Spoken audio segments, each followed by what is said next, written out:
Imagine a world where your neighbors, your friends, even your family, became secret heroes. A world where a simple act, a hidden message, a smuggled ration, a whispered warning, could mean the difference between life and death. During the darkest years of World War II, when Nazi occupation gripped Europe in a suffocating hold, countless ordinary people made an extraordinary choice: to resist. They were not soldiers, nor spies trained by governments. They were farmers, teachers, students, bakers, and mothers who refused to surrender their humanity to tyranny. Their courage became the heartbeat of freedom in a continent shrouded by fear. Resistance began quietly. In occupied France, the Netherlands, Poland, Denmark, and beyond, people found small ways to push back.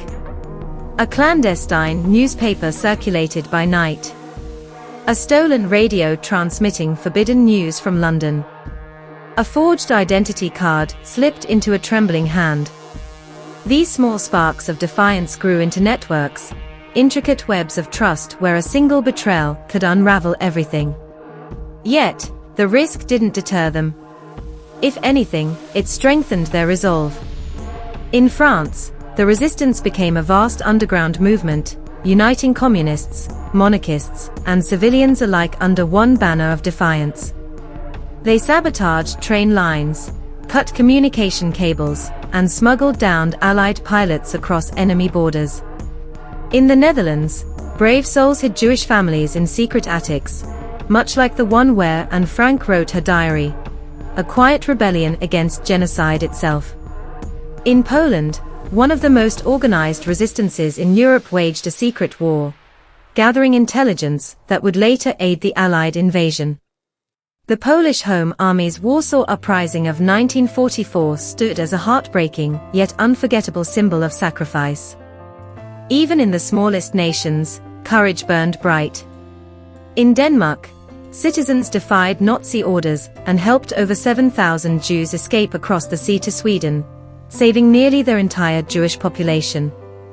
In Norway, teachers refused to indoctrinate students with Nazi ideology, enduring imprisonment rather than surrendering their principles. In Czechoslovakia, resistance fighters carried out Operation Anthropoid, the daring assassination of Reinhard Heydrich, one of Hitler's most feared enforcers, knowing the price would be brutal reprisals. These were not coordinated armies. They were pockets of humanity standing against mechanized evil. Many resisted with nothing but conviction, their weapons made of courage, wit, and the unbreakable will to defy. For every success, countless others paid with their lives. Villages were burned, families executed, entire communities erased as warnings. Yet even then, new hands would rise to carry the torch of defiance. What drove them? It wasn't power, glory, or recognition. Most died nameless, their stories buried under rubble and silence. What drove them was something deeper, the refusal to accept oppression as destiny. They fought for the simple right to live free, to protect others, to preserve truth in a time built on lies. Their resistance was not just physical, it was moral. A rebellion of conscience against a world collapsing into barbarity. The courage of these civilians also carried invisible weight. Imagine living a double life, smiling at German soldiers by day, distributing anti-Nazi leaflets by night.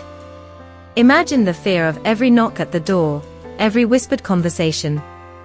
One wrong word could mean arrest, torture, or execution. And yet, they persisted.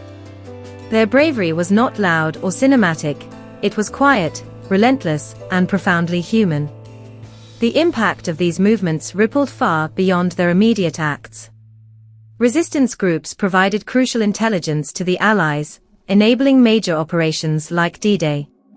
They disrupted supply lines, weakened enemy morale, and, perhaps most importantly, kept alive the idea of freedom in places where it had been extinguished. Their existence reminded the world that even under the boot of occupation, the human spirit cannot be crushed. When liberation finally came, many of these heroes melted back into anonymity. Some were celebrated briefly, others forgotten entirely. But history, in its patient way, has begun to unearth their stories, letters found in attics, diaries smuggled across borders, faded photographs of people who dared to say no when silence would have been safer. Each story adds a thread to the vast, invisible fabric of resistance that held Europe together when everything else was falling apart. The legacy of their courage endures not in monuments or medals, but in the quiet lesson they left behind, that heroism is not reserved for warriors. It lives in every person who stands up, even when standing up seems impossible. It's in the teacher who refuses to teach lies, the neighbor who opens a door to the hunted, the messenger who risks everything to tell the truth. The civilian resistance of World War II reminds us that even in the darkest times, light can be born from ordinary hearts. Their defiance was not just an act of war, it was an act of faith in humanity itself. They proved that tyranny can occupy land, but never the human soul. And as their stories resurface, they whisper across the decades a timeless truth. Courage isn't the absence of fear, it's choosing to act despite it.